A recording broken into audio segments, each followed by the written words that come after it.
देख रहे हैं अंबर टाइम। एक नारियल पकड़ने के लिए दौड़ी महिला को भारी पड़ गया। एक युवक दुकान से नारियल उठाकर क्या भागा, महिला युवक को पकड़कर नारियल छीन पाती उससे पहले ही युवक ने महिला के पेट पर कैंची से हमला कर घायल कर दिया।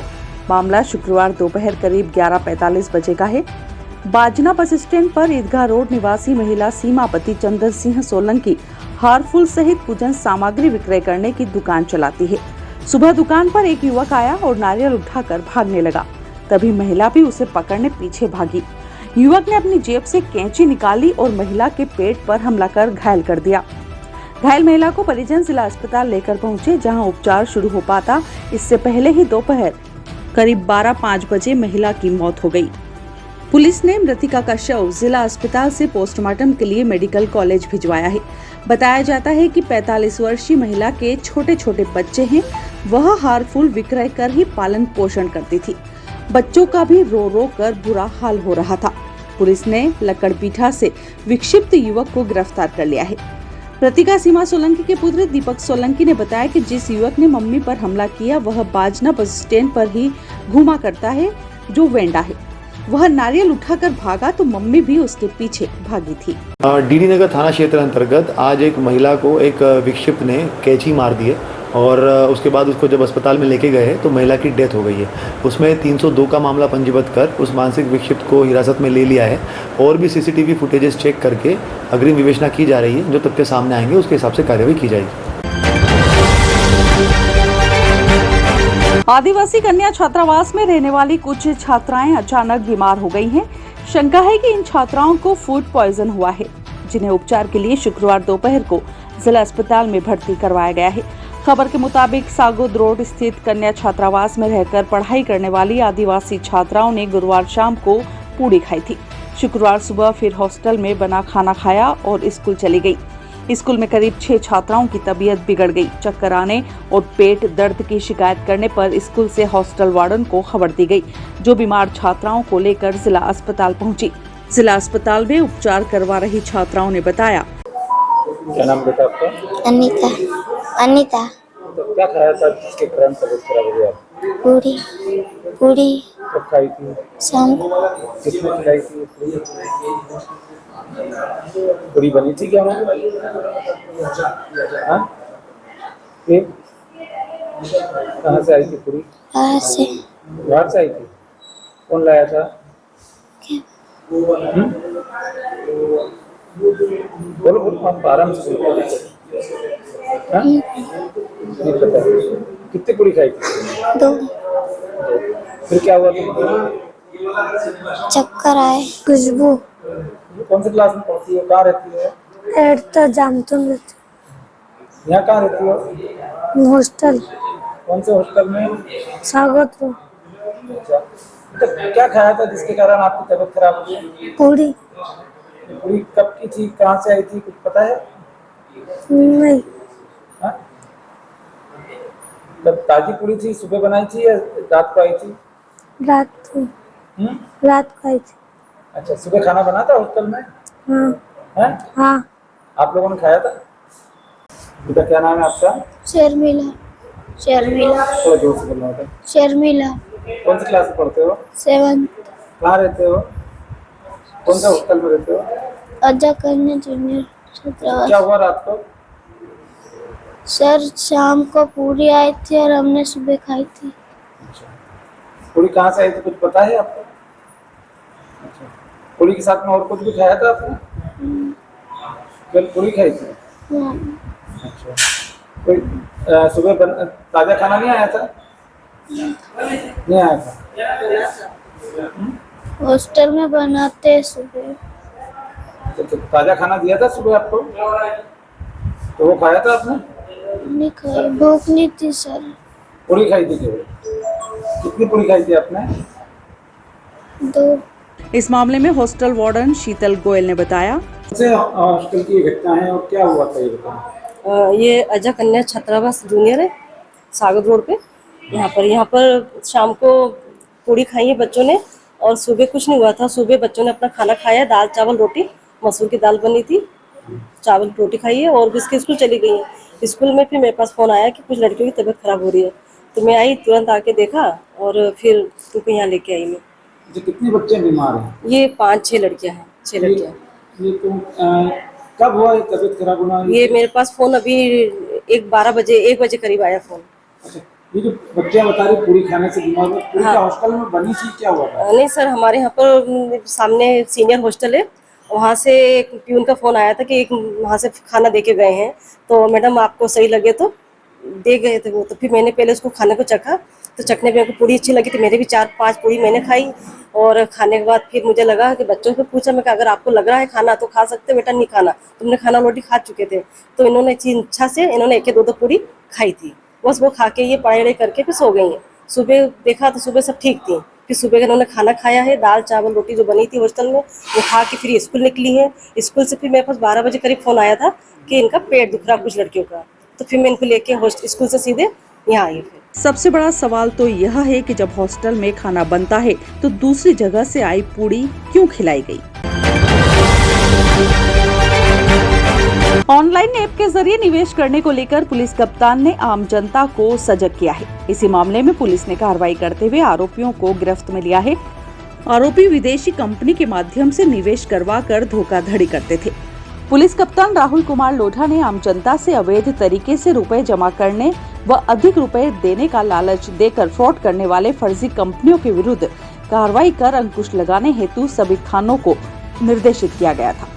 गठित टीम द्वारा क्षेत्र में धोखाधड़ी कर आमजन से पैसे ऐंठने व ठगे गए व्यक्तियों से चर्चा की गई तथा आम जनता को फर्जी कंपनियों द्वारा किए जाने वाले ठगी के प्रति जागरूक किया गया, जिसके तारतम्य में 24 अगस्त को फरियादी सलीम पिता काले खान निवासी जावरा द्वारा अनावेदकगण मोहम्मद फैज उर्फ निक्कू निवासी ग्राम बामनखेड़ी चित्तौड़गढ़, आजम खान निवासी जावरा, हुजैफा जमाली बोहरा निवासी नीमच, आलोक पाल निवासी जावरा, वाजिद निवासी जावरा, वसीम निवासी जावरा द्वारा धोखाधड़ी करते हुए MTFE कंपनी द्वारा आम जनता को ऑनलाइन ऐप के माध्यम से रुपए जमा करवा कर भारी फायदा कमाने का लालच देकर रुपए ऐंठने के संबंध में थाना स्तर पर जांच करते हुए शिकायत सही होना पाया गया।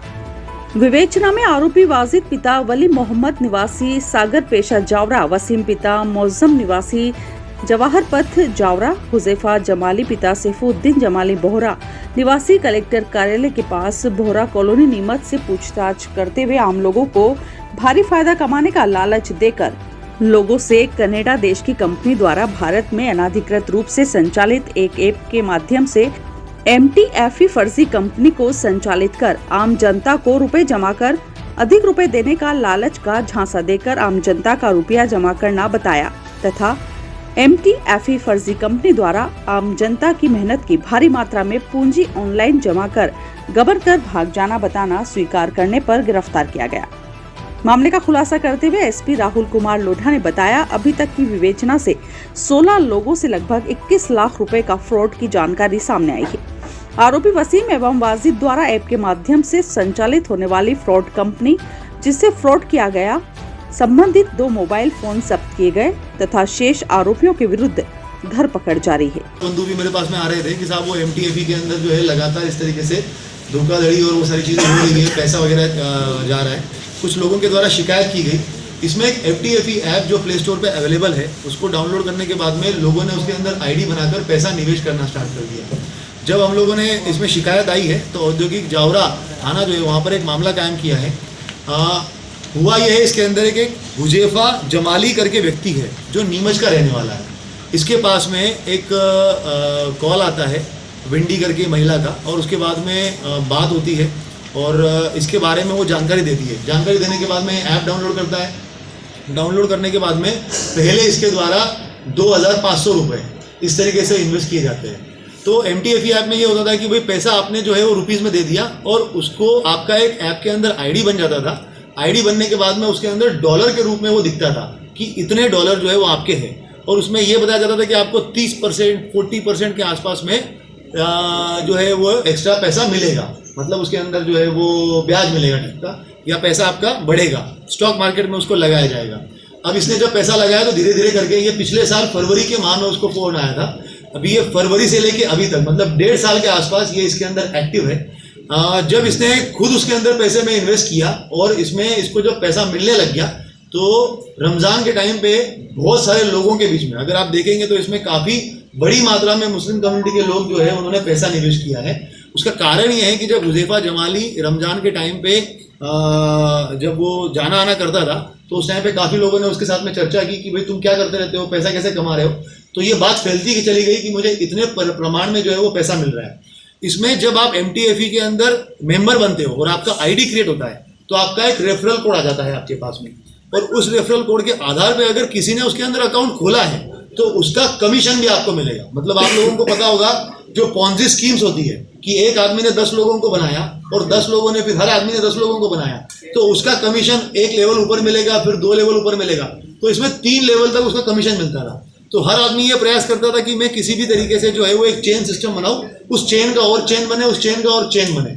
मगर इस तरीके की पॉन्जी स्कीम्स जो है वो अनरेगुलेटेड टाइप की है, टोटल स्कैम है, क्योंकि करते करते करते जब एक बेस में आपका हजारों लाखों की तादाद में लोग डिपॉजिट करना स्टार्ट करते हैं तो उनको रिटर्न नहीं मिल पाता और उनका पूरा के पूरा रिटर्न जो है वो गबन के रूप में खत्म हो जाता है। अब इसको जो है वो 3 लेवल पे कमीशन मिल रहा था, तो ऐसा करते करते इसने काफ़ी बड़ी मात्रा में इसमें पैसा कमाना शुरू कर दिया। लगभग 50,000 रुपये लगाए और 1.5 साल के अंदर 50 लाख के आसपास उसने वो पैसा कमा लिया। कुछ पैसा जो है उसने विड्रॉल भी किया हुआ है, बाकी पैसा उसके ऐप के अंदर ही था। और अभी कुछ टाइम से पूरा के पूरा ऐप के वो लॉगिन सिस्टम जो है वो बंद हो चुका है। जानकारी लेने पे ये भी जानकारी सामने आई है कि पिछले साल सितंबर माह में इसमें 2 मोड में होता था, मैनुअल मोड में भी होता था। तो मैनुअल मोड में बेसिकली आप पैसा निकाल सकते हो, कैसे इन्वेस्ट करना है तो उस तरीके से इन्वेस्ट भी कर सकते हो, मगर वो मैनुअल मोड जो है वो पिछले सितंबर में ही बंद हो गया था। AI मोड मतलब आर्टिफिशियल इंटेलिजेंस हिसाब से ऑटोमेटिक मोड पे ये काम करने शुरू कर दिया था। इन लोगों ने फिर आगे उसको और बढ़ाया। फिर इसके साथी जो है अभी हम लोगों ने कुल मिला के 6 लोगों के खिलाफ में मामला कायम किया है। हुज़ैफा जमाली और साथ साथ में एक वाजिद पिता वली मोहम्मद और दूसरा जो है वो वसीम पिता मोज्जम निवासी जवारपत जावरा, ये दोनों भी हम लोगों ने राउंड अप किए हैं। इन लोगों ने एक वहाँ पर जावरा के अंदर एक पूरा अपना कार्यालय बना लिया था और उसका प्रचार प्रसार करते थे। और प्रचार प्रसार में कि आप इसके अंदर इन्वेस्ट करो तो आपको कमीशन मिलेगा और 30% के हिसाब से आपको रिटर्न्स भी मिलेंगे। तो बेसिकली इन्होंने एक जो पुरानी पॉन्जी स्कीम है उसको एक स्टॉक मार्केट और जो शेयर ट्रेडिंग का जो एक ऊपर से एक पट्टा पहना दिया और उसके बाद में लोगों के सामने रखा, मगर बेसिक जो उसका नेचर है वो पॉन्जी स्कीम टाइप का ही है। और जो स्टॉक मार्केट या SIPs के ये होते हैं तो आप बड़ी मात्रा में उसको सेमिनार लेके उसको लुभावने प्रलोभन देकर कहीं पे भी मतलब उसका प्रचार प्रसार नहीं कर सकते अकॉर्डिंग टू रूल, मगर उसके बावजूद भी इसमें किया था। तो इसमें हम लोगों ने 420, 406 और साथ साथ में इस बार बर्ड्स एक्ट मतलब बैनिंग ऑफ अनरेगुलेटरी डिपॉजिट्स मतलब अनरेगुलेटेड टाइप के जो डिपॉजिट्स होते हैं उसके अंदर भी इसको मामले को पंजीबद्ध किया है। मानसूनी बारिश के लगातार मचे कहर के बाद बीमारियों का ग्राफ तेजी से बढ़ रहा है। जिला अस्पताल में मरीजों की भीड़ बढ़ती जा रही है। यहाँ जिले से भी मरीज आ रहे हैं। खबर के मुताबिक जिले में डेंगू वायरस के मरीजों की संख्या लगातार बढ़ रही है। बुखार से पीड़ित मरीजों के खून की जांच करवाई जा रही है, जिसमें डेंगू से पीड़ित मरीजों की संख्या 25 पर पहुंच गई है। जिला अस्पताल की OPD में मरीजों की भीड़ लगी रहती है। यही हाल वार्डों में भर्ती मरीजों के हैं।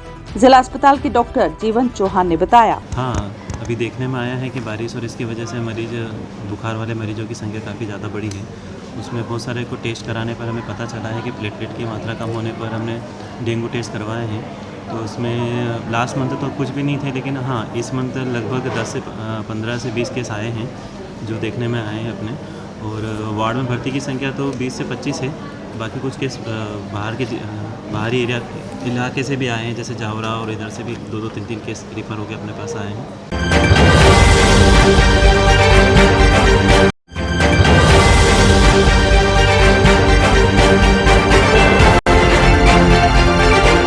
आप देख रहे हैं अंबर टाइम।